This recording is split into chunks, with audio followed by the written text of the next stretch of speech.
boa noite, graça e paz. O teu toque assim me faz rir, viu?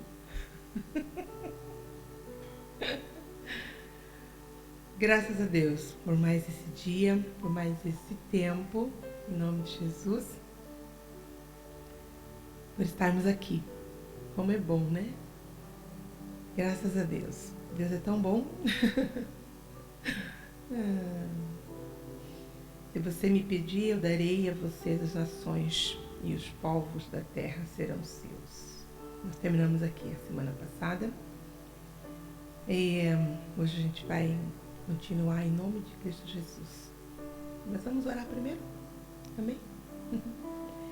Pai, nós queremos te dar graças, que o Senhor é bom e a sua misericórdia chegou até nós. Nós queremos te dar graças porque todos os dias estamos provando da tua presença, do seu amor, da tua bondade, da tua fidelidade. E o interessante disso tudo, Deus, é que nós estamos provando de quem és, diante daquilo, diante de quem não somos. Nós temos provado da sua fidelidade e não somos tão fiéis como deveríamos ser. Temos provado da sua bondade e não somos tão bons quanto gostaríamos que o Senhor fosse conosco. E assim sucessivamente. Mas obrigado, Senhor.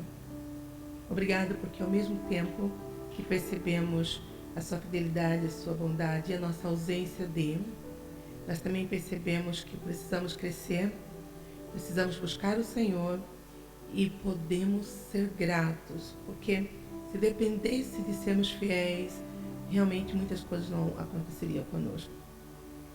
A sua fidelidade independe da minha, e isso é algo tão difícil, porque quando nós pensamos no relacionamento, ele vinga, ele faz diferença, ele vai avante, porque a fidelidade é mútua. Isso tem a ver com o cristão relapso, com o cristão que não é de primeira classe, mas o que nós estamos voltados para pensar, para aprender, para crescer, tem a ver com crescer segundo o cristão com excelência, o cristão de primeira classe. Pai, obrigado. Obrigado porque o Senhor tem nos dado essa capacidade de percebermos que verdadeiramente precisamos tomar um posicionamento de sairmos do cristão relapso e passarmos a ser um cristão de excelência. Gratidão a Deus. Gratidão de todo o nosso coração. Em nome de Jesus. Aleluia. Para aqueles que estão vendo este vídeo, ele é uma sequência. Então, nós temos o primeiro, o segundo. Este, na verdade, já é o terceiro. Então, por favor, voltem lá atrás e busquem, porque para você poder conseguir perceber. Se eu começar a pincelar tudo, a gente vai ficar aqui um tempão. Então, por favor, volte lá no vídeo e com certeza você será abençoado em nome de Cristo Jesus. Glória a Deus. Outra forma de desenvolver o raciocínio global é ler ou ver notícia com olhos de quem assume a grande comissão. Ler, ver, ouvir, né, as notícias. Nós podemos ler, ver as notícias com um lamento, sabe aquela pena? Ai, coitadinho, olha quanta gente morrendo, olha, é um coitadinho e tal. Mas nós podemos olhar, ver, e isso vai desenvolver em nós um raciocínio global. Eu estou vendo como a grande comissão, eu tenho chamado, tenho que exercer esse chamamento, então eu vou olhar não com aquela peninha, né? Eu aprendi que se tem um sentimento que Deus não tem é pena, né? Porque a pena ela fica aí, né? É igual uma pena mesmo, fica ali. Deus se compadece, porque aquele que se compadece do outro levanta para fazer alguma coisa, né? Então, se eu me compadeço eu vou levantar, vou tomar um posicionamento, vou fazer alguma coisa. Agora, a pena não, a pena fica por ali mesmo. Bom, o pensamento daquele que entendeu, que assumiu a grande comissão é: o que eu posso fazer? Qual que é é a minha parte nisso. O que eu devo fazer? Como eu devo fazer? Então, já não olho mais para as coisas com aquele cristão relapso. Ai, coitadinho. Ai, é sempre a mesma coisa. Não. Olha, eles precisam ser alcançados. O que eu posso fazer? Quem é que eu tenho que buscar? Qual que é a minha função aí? A minha função é ir? A minha função é orar? A minha função é manter alguém que vai? A minha função é enviar juntamente com essa igreja? Porque quem envia o missionário para o campo, quem envia os missionários para qualquer parte do mundo é a igreja. Então, eu não paro mais para olhar as coisas com aquela peninha, como se as coisas fossem resultar ali. Não, eu paro para poder saber qual que é a minha parte. Amados, se todos nós olhássemos para as notícias, olhássemos para os acontecimentos em nossa volta, com o olhar daquele que assumiu a grande comissão, muitas coisas iriam mudar. Mesmo, ia mudar na sua casa, ia mudar no seu bairro, ia mudar na sua cidade, ia mudar. Agora, normalmente nós olhamos como um cristão que não é um cristão de excelência. Olhamos como religioso, né? O religioso, ele tem uma aparência que está compadecido, mas é uma pena, né? Porque ele não parte para a ação. O cristão de excelência, ele entende que precisa fazer alguma coisa. Ele vai dar o melhor dele, e o nome já diz, excelência. Então, ele vai procurar fazer com excelência. O desafio é para ele também. Não vou aqui passar e vou fazer de qualquer maneira, de qualquer forma. Não, vou fazer com excelência. Isso vale para qualquer coisa. Porque às vezes nós pensamos assim, isso aqui não tem muito... Não, por que eu vou limpar essa mesa bem? Para quê? Se tudo que eu for fazer, eu for fazer como se fosse para o Senhor, olha que diferença que vai ser. Bom, olha só. A melhor forma de passar a pensar de maneira global é tão somente se levantar e partir para algum projeto missionário de curto prazo em outro país. Este é o pensamento que o pastor Requiori defende. E claro que ele tem base para isso, ele também é missionário, ele faz trabalhos em vários campos. Eu lembro que eu fiz uma visita, um projeto missionário no Paraguai, já faz alguns anos, com uma missão chamada...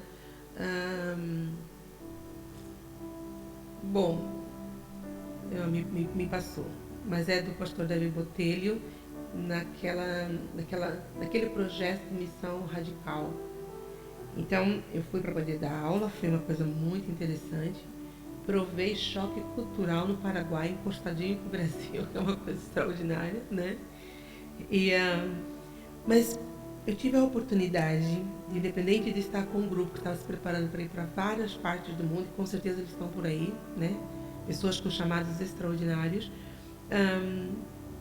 Eu tive o meu momento de visita, porque lá também era um campo missionário que estava brotando e acontecendo. Foi um mergulho em tantas coisas boas para mim. Entre elas, mergulho com a própria língua no movimento de culto. Sabe quando você parece que está em outro mundo, fazendo outra coisa, e fala, meu Deus, está tão perto do Brasil, e a língua, que parece que se percebe, não se percebe, né? Foi algo mesmo extraordinário. Outro ponto foi ver a seriedade que aqueles missionários que estavam ali levavam a obra de Deus, né? Seriedade, amados, tem a ver com contextualização. Seriedade tem a ver com a vida santa, reta, diferente e boa. Seriedade tem a ver com posicionamento de filho de Deus aonde está, com quem está. Eu estou cá, né? Vivo cá, em Portugal. E os que estão aqui é que vai saber se eu tenho uma vida séria, se minha vida é limpa, se verdadeiramente eu moro onde moro, se vivo o que falo. E é isso que eu vi no campo naquela altura, né? E foi muito, muito importante para mim. Então, vale a pena, dentro dessa defesa que o Requiori faz, tirar um tempo e fazer alguma visita transcultural. Ai, Deus. Há umas 2 semanas atrás, que penso que foi quando a gente passou esta lição, 2 semanas, né? Uma pessoa perguntou assim para mim, Cristina, eu posso fazer uma visita missionária em Portugal? Eu falei, sim, pode. Quer vir, quer estar, quer ver, né? Venha com olhos de comissão, né? Desse chamamento, dessa interação mesmo, sabe? Eu participo dessa grande comissão. Venha com esse olhar, para você não ficar frustrado, né? E também não venha com aquele olhar de coitadinhos, de pena, né? Isso aconteceu comigo algumas vezes em Guiné. As pessoas iam com um olhar assim, coitadinho, né? Uma peninha. E são pessoas inteligentes, criativas, como qualquer outro em qualquer outro país, né? Aqui é a mesma coisa. Tem outra cultura, tem outra forma, mas amam o mesmo Deus que nós amamos. E aqueles que não amam, esse é o nosso alvo, é falar de Cristo Jesus para eles. Tendo convicção que quem convence o homem do pecado e da justiça não sou eu, não é você, não somos nós. É o Espírito Santo de Deus, né? Bom, esse chamamento que é excelente, que é maravilhoso, ele não é um chamamento de primeiro, segundo, terceiro, quarto grau, né? E o que a Bíblia diz para nós, olha só, esse chamamento, ele atinge Jerusalém, Judéia, Samaria e até os confins da terra. Afinal, aonde fica isso? Os confins da terra, né? Repare, a nossa comissão é simultânea e não consecutiva. Embora nem todos tenham o dom de missões, todo cristão é chamado a participar de uma missão. Juntos, a todos os 4 grupos de alguma forma.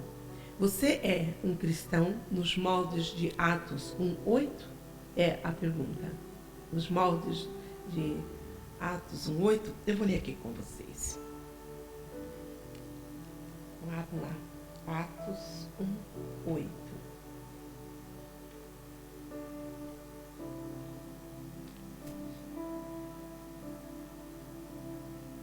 Deus é mesmo lindo. Mas recebereis poder ao descer sobre vós o Espírito Santo, e sereis minhas testemunhas, tanto em Jerusalém, Judéia, Samaria e até os confins da terra. Olha a palavrinha que faz toda a diferença aqui no texto. Tanto é simultâneo em Jerusalém, Judéia, Samaria e aos confins da terra. Quando comecei a ouvir sobre missões, uma das coisas que defendia-se muito era: primeiro você evangeliza a sua casa, depois você evangeliza seu bairro, depois a sua cidade. O dia que eu aprendi esse tanto, fez tanta luz para mim. Foi tão maravilhoso. Ai, Cris, mas eu não posso ir para o campo, eu nem tenho chamado dessa natureza. Você pode não ter chamado para ir para o campo missionário com os seus pés, mas todos nós temos um tipo de chamamento, que pode ser ir diretamente para o campo com os nossos pés, ir de joelhos, isso aqui é mesmo uma gravura, ir de joelhos, orando, e com as nossas mãos, que é contribuindo e enviando. Não tem como nós fugirmos de algum desses. É que não é possível. Então, em nome de Cristo Jesus, olhe para aquilo que Deus está fazendo em você e ouse questionar. Fala: Senhor, qual é o meu lugar na grande comissão? O meu lugar é ir com os meus pés? Ir com os meus joelhos? Ir com as minhas mãos? Qual é o meu lugar? Lembrando que não tem melhor e pior aqui. Eu já falei isso já na aula passada. Tem aqueles que são chamados, e às vezes a tendência nossa é achar: poxa vida, aonde eu estou é mais importante, né? Imaginou se a mão fala assim: olha, eu sou a mão, eu sou a mais importante do corpo. Existe isso, mais importante? Todos os nossos órgãos são tão importantes quanto. Bom, o que nós precisamos fazer? Olha só. Estabeleça o objetivo de participar de um projeto missionário direcionado a cada um desses 4 alvos. 3. dos 4 alvos que eu acabei de falar, tá? O alvo da... Perdão, deixa eu voltar aqui. Dos 4 alvos. Jerusalém, a Judéia, Samaria e até os confins da terra. A Jerusalém é o lugar onde eu estou. Samaria é a volta de onde eu estou. Aí depois, Judéia é a volta de onde eu estou. Tipo, Jerusalém é aqui, a Maia, né? Judéia é fora do distrito do Porto e vai seguindo. Samaria já vai um pouquinho mais ali para a Espanha e aí até os confins da terra, entende? Então, o conselho que ele nos apresenta aqui é: marque um tempo para você atingir um desses campos missionários, né? Olha, ir para os confins da terra, sei lá. Confins da terra, eu estando aqui, pode ser aonde? Lá na Austrália? Não sei. Confins da terra. Isso eu não quero que ajude. Mas para ir até a Espanha, acho que dá. Né? Amados, não faça isso. Ore. Porque às vezes nós queremos responder o que só Deus pode responder para nós. Nós temos que perguntar: Senhor, eu tenho esses 4 campos, qual eu devo separar um tempo, umas férias para dedicar, para entregar as minhas férias, o meu tempo para esse lugar? Pode ser que Deus fale assim: olha, eu quero que durante as suas férias você dedique um tempo para a sua igreja, para a Jerusalém onde você está, né? No sentido de você estar evangelizando em volta dela, né? Então não, eu quero que você vá um pouquinho mais longe. A Samaria está com uma igreja que está sendo fundada e ajudando naquilo que é o seu dom, o seu talento. Nós já falamos também sobre isso, está numa dessas aulas passadas, tá? Agora acho que a gente pode ir para o terceiro, certo? Substitua o pensamento imediatista pelo pensamento com perspectiva eterna. Em grosso modo, substitua o pensamento do amanhã para longo prazo. Sabe, amados, nós estamos vivendo um tempo em que pensar a longo prazo é muito ruim. Como se nós não fôssemos viver a longo prazo. Às vezes, um mês já é longo prazo, 3 meses já é longo prazo, 1 ano é longo prazo. Mas imagina que eu vou fazer um esquema para 1 ano. Aí passa 1 ano e não fizemos nada. Agora, este ponto, ele vale para qualquer coisa. Nós estamos aqui fechando dentro do contexto da grande comissão, né? Mas qualquer coisa eu preciso substituir a minha maneira de pensar imediatista para uma maneira de pensar a longo prazo. Quando eu penso na grande comissão, é um pouco mais que longo prazo. É para a eternidade. Puxa, então, quando eu penso na grande comissão, eu tenho que pensar em coisas que eu vou realizar. O pensamento aqui, pensar. As coisas que eu vou realizar e que vai ficar para a eternidade. O que fica para a eternidade? Nossa comunhão com Deus, né? Se eu tenho comunhão com Deus, eu sou salvo, graças a Deus, né? E aquilo que eu faço com ela aqui na Terra. Quando eu evangelizo, quando eu apresento Cristo Jesus para alguém, essa pessoa, ela vai conhecer Jesus e vai para o céu. Então isso é para a eternidade. Muitas coisas nós podemos fazer a longo prazo, mas para a eternidade, mas só vidas. Eu gosto de pensar isso. Me dá muita paz, muita tranquilidade quando eu penso isso. Ok. Para aproveitar ao máximo o seu tempo na Terra, você deve manter uma perspectiva eterna.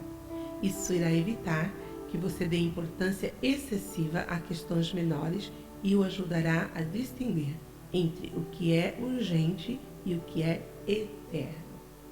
Eu tenho tanta coisa para fazer, nem sei o que fazer. Aí eu vou e faço aquilo que parece ser correto. Quando eu tenho quando a minha mente está canalizada, quando eu consigo planear aquilo que eu preciso fazer, aquilo que vai ficar para a eternidade, então eu vou saber o que é urgente e o que é eterno.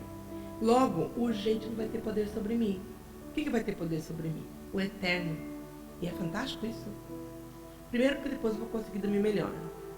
Amados, o que eu vou pensar, essa é a minha experiência própria. Todas as vezes que eu me desconecto do eterno, eu percebo que eu tenho dificuldade de dormir. Porque aí eu estou ligada no urgente. Sabe, amado, o que é urgente? Eu tenho pensado bastante nisso.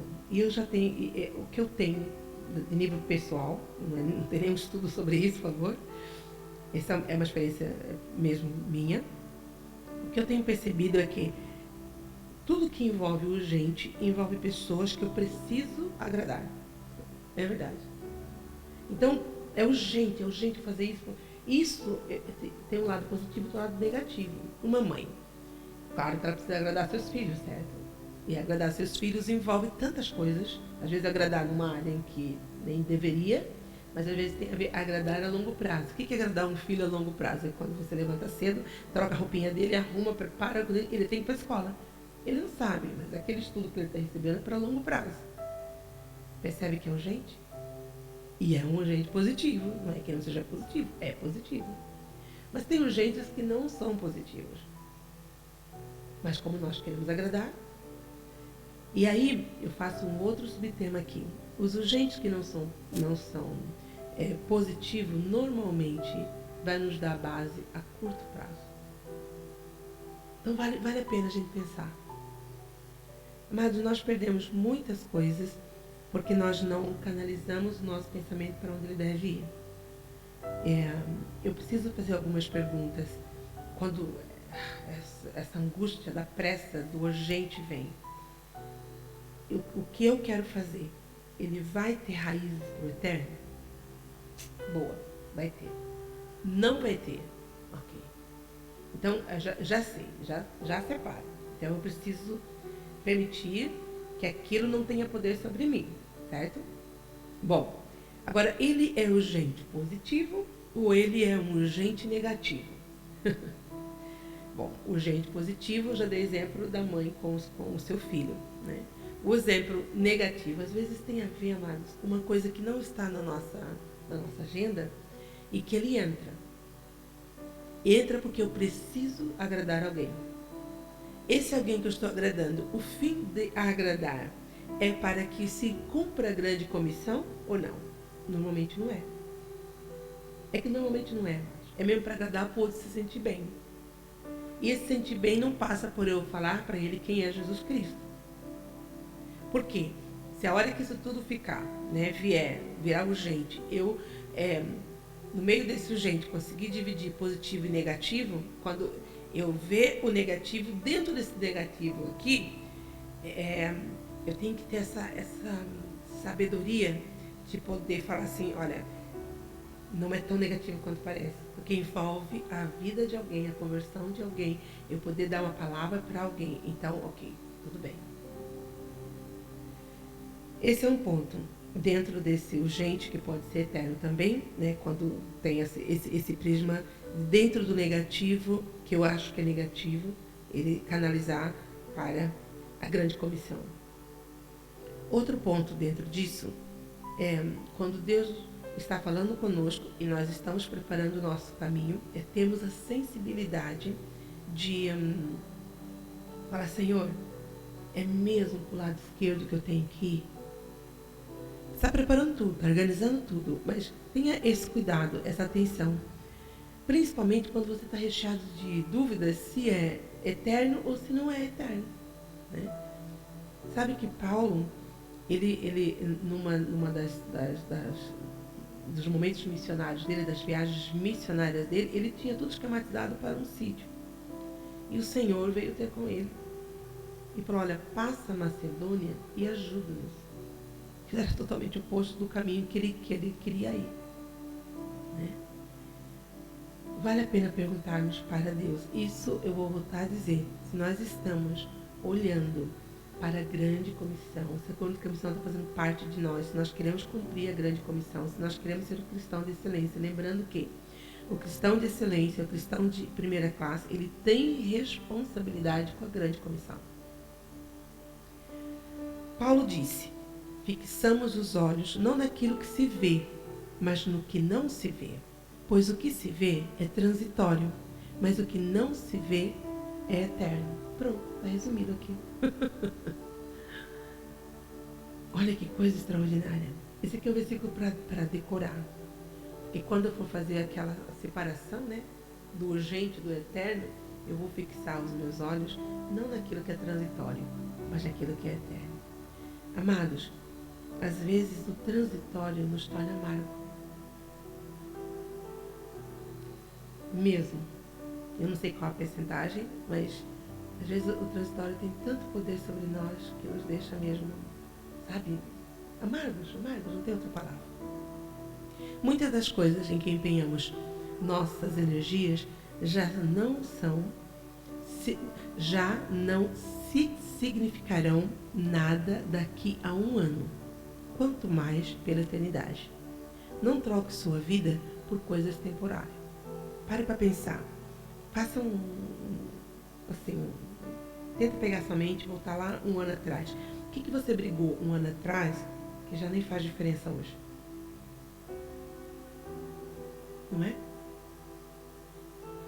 O que é ser sábio? É eu olhar para isso agora, né? Aqui, o que está acontecendo comigo, e imaginar daqui a um ano se vai fazer diferença. Vai fazer diferença? Às vezes nem vai. Eu penso que os pais têm sempre uma oportunidade mais rica mesmo de testar isso. É com os próprios filhos. A forma como eu vou falar com meu filho daqui a um ano fará diferença? Se eu vou educar meu filho daqui a um ano fará diferença?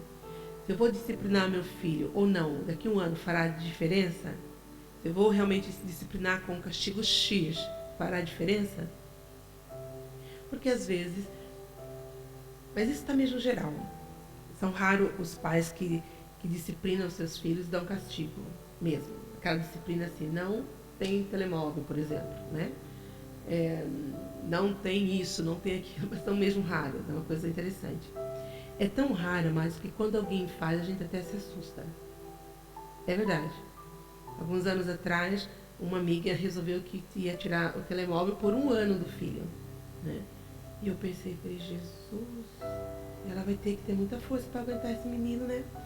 Na vida dela. E era um ano. Não estamos falando de um dia. Um dia é suficiente para deixar a mãe e o pai louco. Uma disciplina que, se nós fôssemos discutir isso, colocar isso em pauta, falar, imagina, isso não pode ser, imagina, todo mundo com certeza seria contra ela. Eu não fui contra ela. Eu me preocupei se ela ia aguentar ou não. Entende? Sabe o que aconteceu nesse período de um ano? O filho sem telemóvel, ele aprendeu o braille sozinho e aprendeu a tocar teclado. E aí? Olha como faz diferença um ano.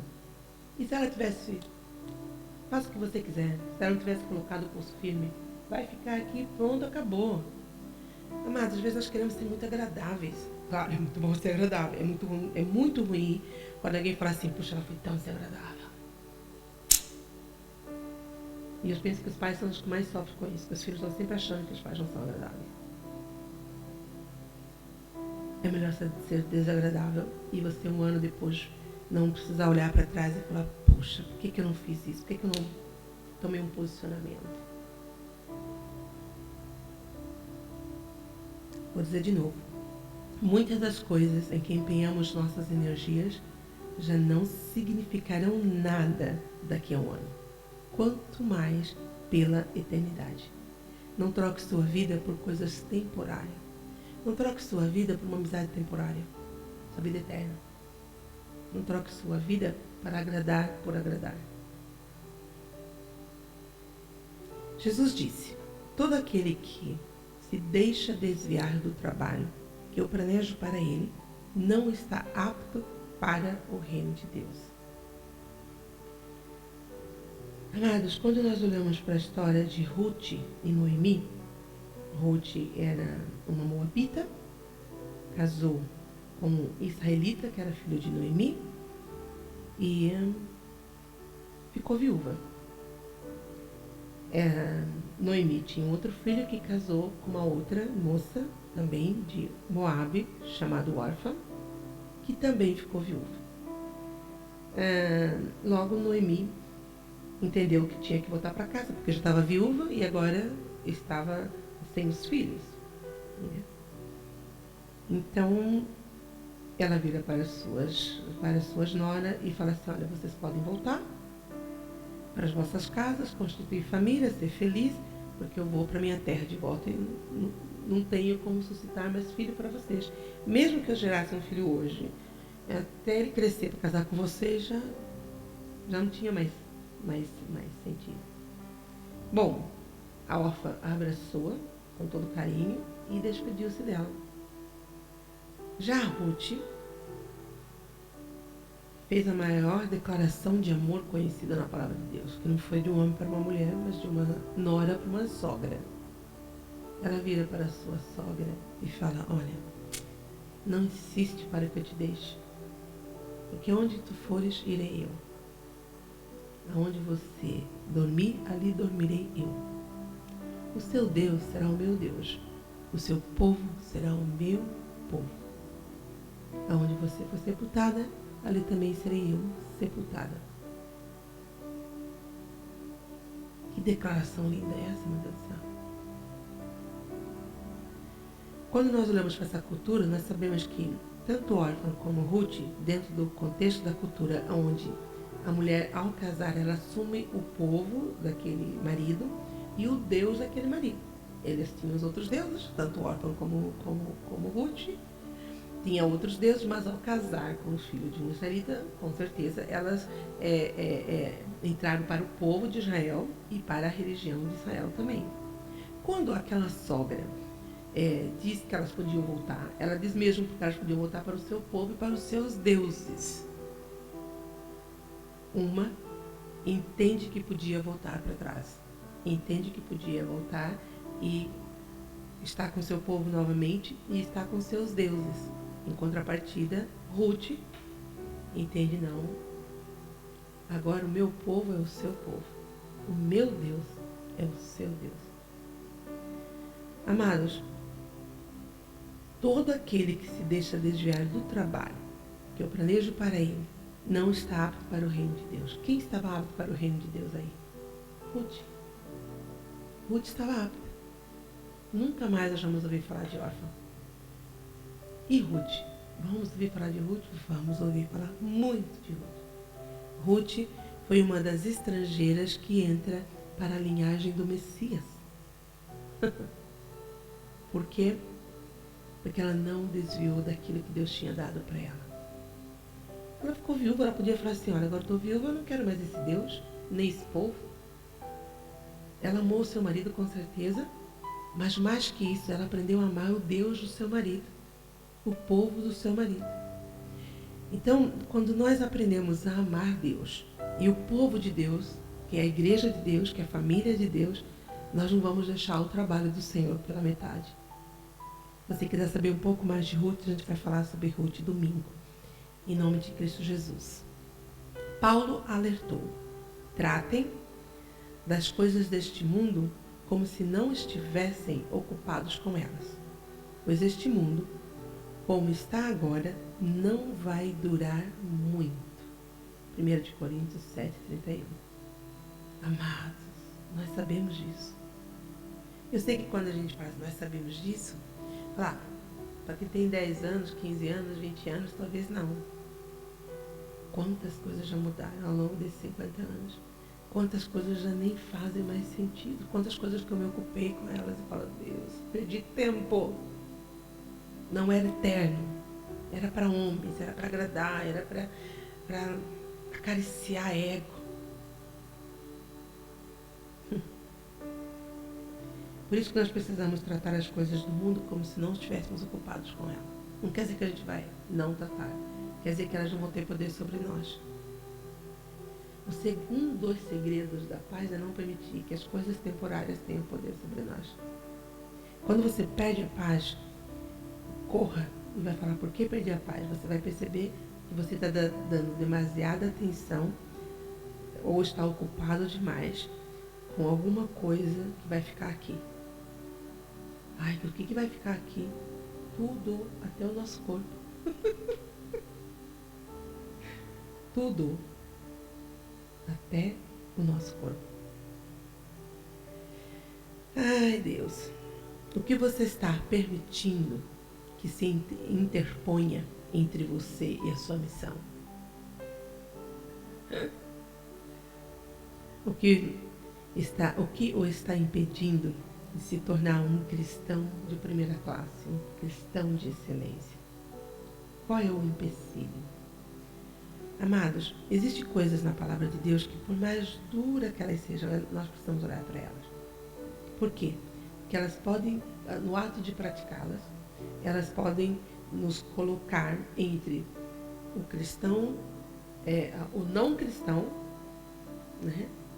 E o cristão com excelência. Ou seja, nós passamos a ser um cristão de segunda classe, um cristão sem excelência, um cristão relapso, que é a linguagem que nós usamos, que usa aqui nesta edição deste livro.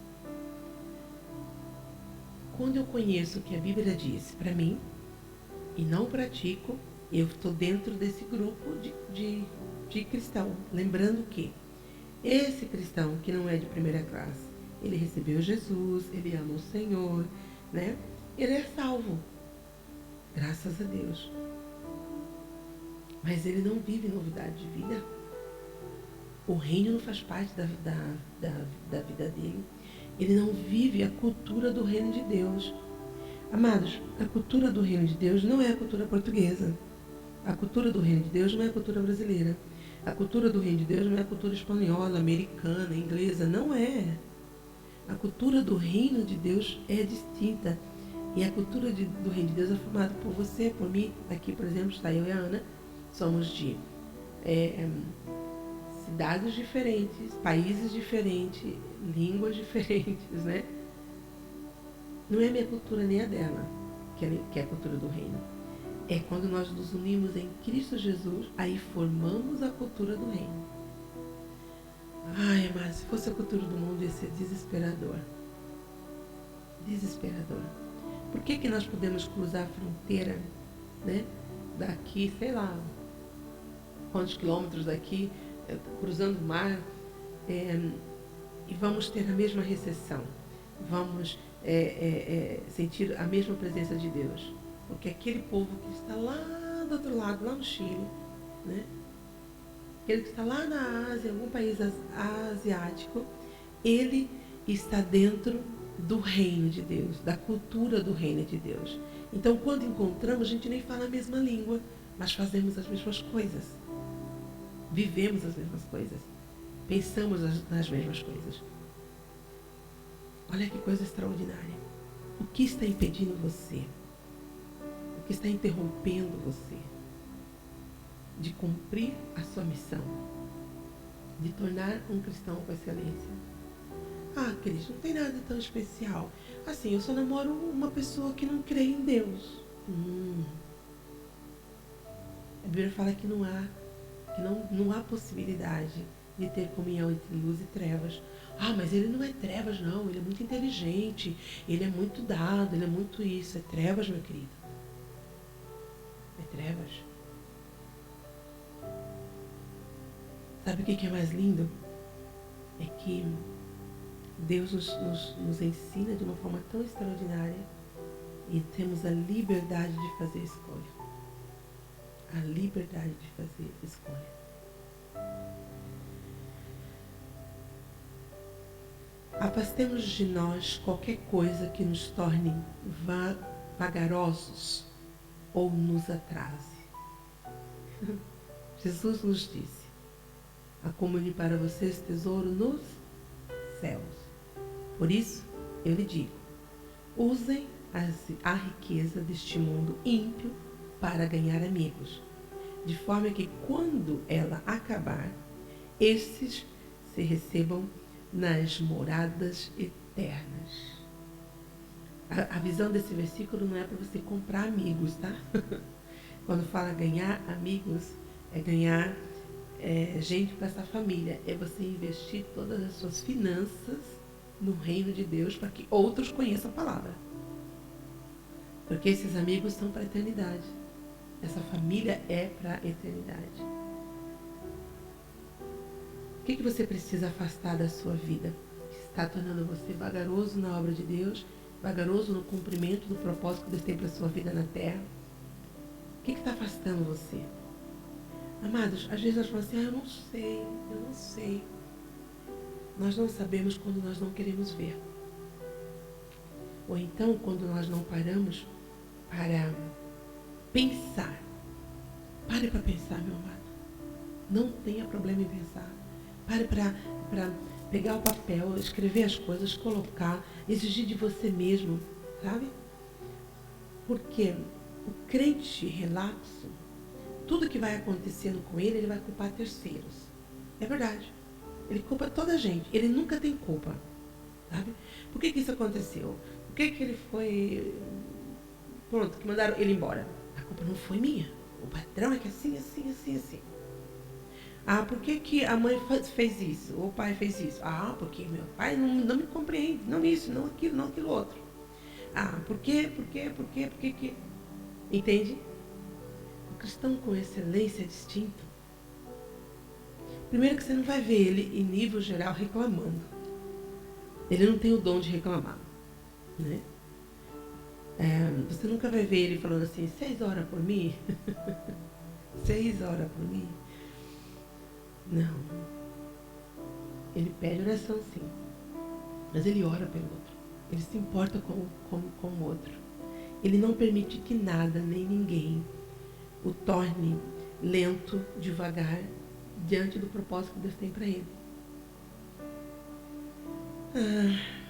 Ele decide de forma pensante mesmo, sabe, com raciocínio, que ele não vai acumular tesouros na terra. Ele vai acumular tesouros no céu. Isso aqui dava outra mensagem. O que é, né? Acumular tesouros no céu. É só você pegar a regrinha de um ano. Aquilo que você está acumulando daqui a um ano. Qual é o resultado? Para que vai servir? Vai servir para a eternidade? Ah, não vai não, Cris. Então joga fora. Joga fora. Em nome de Cristo Jesus. Ah, você fala assim que você pensa que é fácil, né, Cris? Super fácil. Muito fácil. Não é fácil? Ok, vamos para esse tema aqui que eu acho fantástico. Jesus não quis dizer que você deve comprar amigos com dinheiro, mas que você deve usar o dinheiro que Deus lhe deu para levar amigos a Cristo.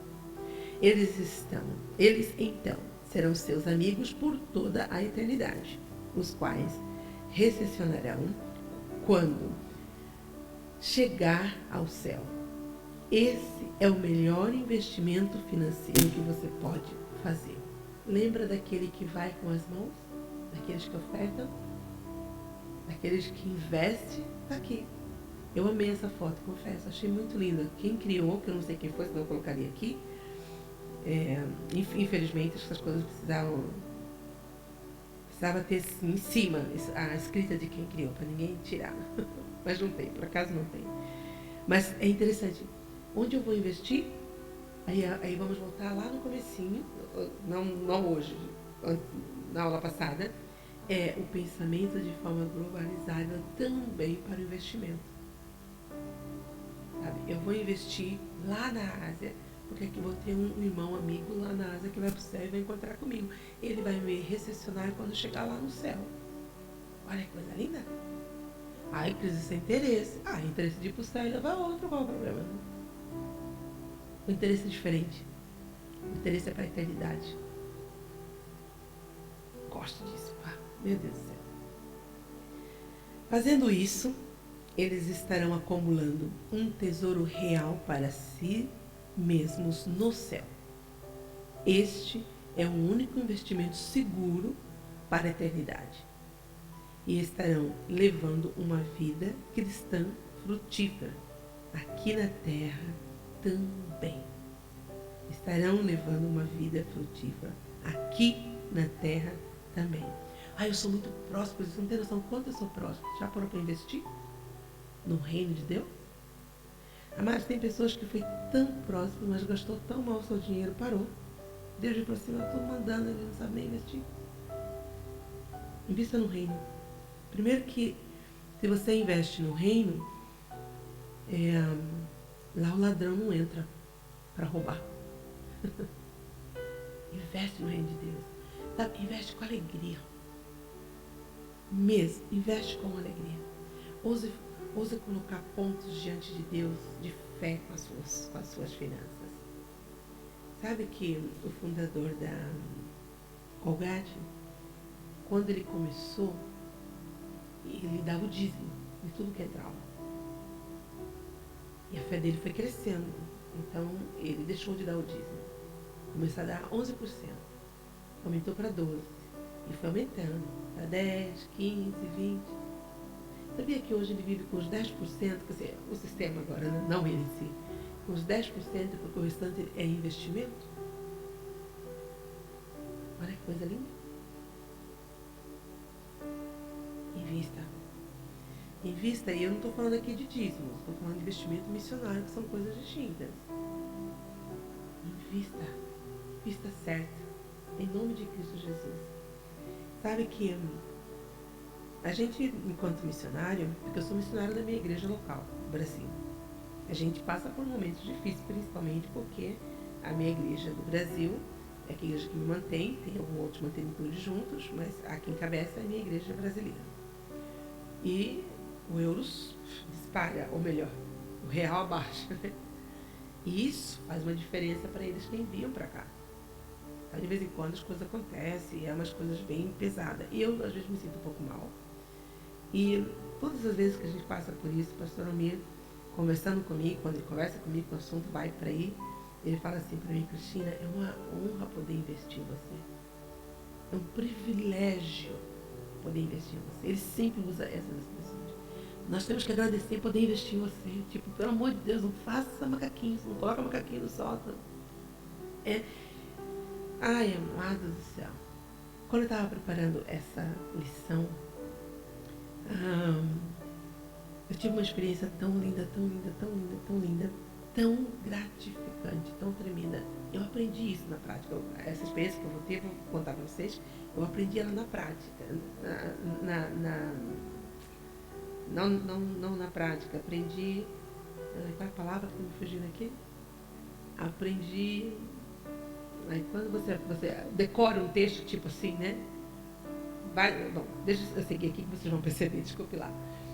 Eu não consegui, eu não tinha aprendido isso na minha prática, né? Teoria, era só uma teoria. Eu acreditava nela, por quê? Porque ela falava de Deus, né? E qual que era a teoria? A teoria era: eu fui chamada para ir para o campo, outro foi chamado para orar por mim, por aqueles que vão ao campo, outro foi chamado para investir, né? É uma teoria para mim. Muito bem.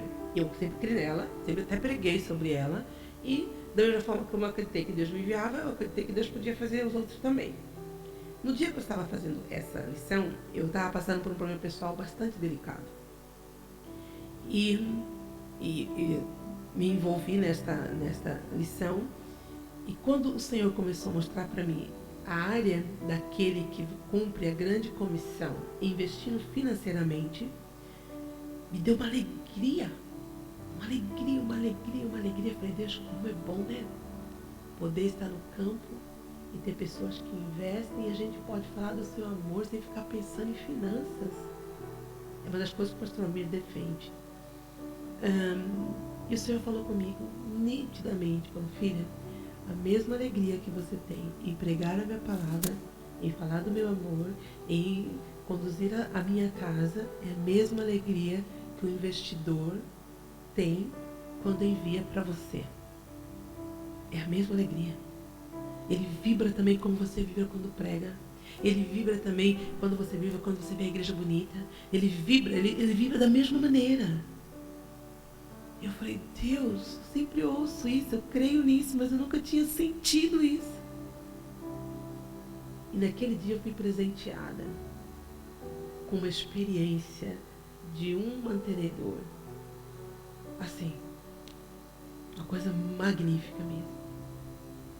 Amados, quem está no campo, quem está aqui investindo no campo, e eu entendo, olha, como foi bom esse momento que Deus falou comigo. Naqueles dias nós conversamos com o Maio, é um missionário que a gente tem ajudado na Guiné-Bissau, pastor Maio. E foi uma conversa tão gostosa. E eu vi a alegria das irmãs que estavam comigo, né, que estavam ali conversando com ele, porque nós temos um bazar aqui, e é desse bazar que tem saído os fundos para Guiné-Bissau. E eu vi a alegria delas. E eu lembrei daquilo que tinha acontecido comigo quando eu estava preparando o estudo. Falei, gente, que coisa linda. E elas conversando e tal, e com aquela força e tal. Falei, Deus ministrando em mim. Tá vendo, Cristina? Você tem alegria de estar aqui, não tem? Você está feliz. Você nem quer sair daqui. Aqui é o campo missionário. Você ama estar aqui. Quem está investindo, você também. Ora por aí? Não, quem ora também. Esse vai ser um outro tema. Nós vamos para o quarto, mas eu vou ficar por aqui porque o quarto vai exigir mais um tempinho. E o alvo seria terminar hoje, mas vamos ter mais uma aula ainda, em nome de Cristo Jesus, e será bênção em nome de Cristo Jesus. O que eu preciso gravar dessa aula? Eu preciso gravar que todo investimento que eu vou fazer, físico, emocional, espiritual, financeiro, eu preciso perguntar, esse investimento que eu estou fazendo é para a eternidade? Ou não? Esse investimento que eu estou fazendo é urgente ou é eterno? Que você não precisa ficar cansado com aquilo que não vai fazer diferença daqui a um ano. Que Deus te ajude, que Deus me ajude, que Deus nos ajude a tomar um posicionamento de não, eu quero fazer, eu vou conseguir, eu não vou arredar pé de investir naquilo que é eterno. Vamos orar? Pai querido, eu acredito que o Senhor fala mesmo conosco. E como é bom, Deus, o Senhor trazer à minha memória, nossa memória, o que é ser um intercessor, o que é ser um investidor, o que é ser aquele que está no campo de batalha pregando a sua palavra. Não existe maior, menor, é o reino, é os que estão envolvidos com o reino do Senhor. E aqueles que estão envolvidos de igual modo e passando pela mesma alegria. Deus, até aquela data, nem eu tinha percebido o quanto eu ficava feliz de poder ser investidora também, de poder ser intercessora também. Eu fazia com alegria, mas não tinha me dado conta que realmente eu fazia isso com alegria. Para mim é tão bom poder estar aqui, Senhor, poder ministrar esta aula, poder colocar esse assunto o mais claro possível. É tão maravilhoso isso, Senhor. Obrigado. Mas também para mim é tão maravilhoso, Senhor, tão sublime, é mesmo sublime, poder ajoelhar-me e orar por A, por B, por C, por D, pela conversão dos povos. E não é simplesmente orar pela minha família, orar pela Maia, orar por Portugal, orar pelo Brasil, orar pelos lugares que a gente está, na Bélgica, na Alemanha. Não, Senhor. É orar por todos os povos da terra. É olhar uma foto de irmãos orando sobre o gelo e entender que eu preciso orar naquele exato momento para aquelas pessoas que estão ali. Obrigado, Senhor. É tão bom, Senhor, é tão sublime poder ser investidor financeiro da sua obra, da alegria, da paz, da mesma força, Senhor. Gratidão, Senhor. Gratidão, gratidão, gratidão. Obrigado, Senhor, por podermos ter esse tempo, por prepararmos esse tempo. Obrigado, Senhor, pela vida da sua filha aqui comigo, do seu filho que já foi. Obrigado, Senhor, pela forma como o Senhor vai fazendo as coisas, ó Deus. Obrigado, porque o Senhor tem dito que eu não estou só, e é verdade. E é verdade. Gratidão, gratidão, em nome de Cristo Jesus. Amém. Deus abençoe. abençoe você aí em casa, Deus abençoe você, em nome de Jesus. Amém?